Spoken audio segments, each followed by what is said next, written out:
صاحب اس میں نے ایک حدیث پڑھی جیسے کہ جس میں یہ کہا گیا ہے کہ اذا ورد علیکم حدیثان مختلفان فارزوہما علی کتاب اللہ، یہ کتاب اللہ پہ پیش کرو،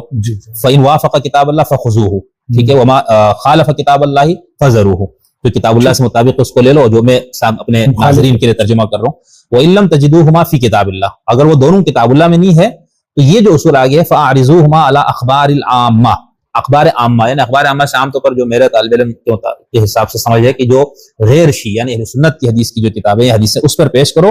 جو ان کے حدیثوں کے مطابق ہے اس کو چھوڑ دو، اور جو ان کے حدیث کے خلاف ہے اس کو لو۔ یہ کیا اصول ہے؟ مطلب یہ کوئی اصول نہیں، یہ بہار کی روایت ہے تو باقاعدہ بہار تو خود کوئی نہیں رکھتی، یہ بہار کے خود کی تو کوئی حیثیت نہیں علم حدیث میں، یہ الکافی کی روایت ہے،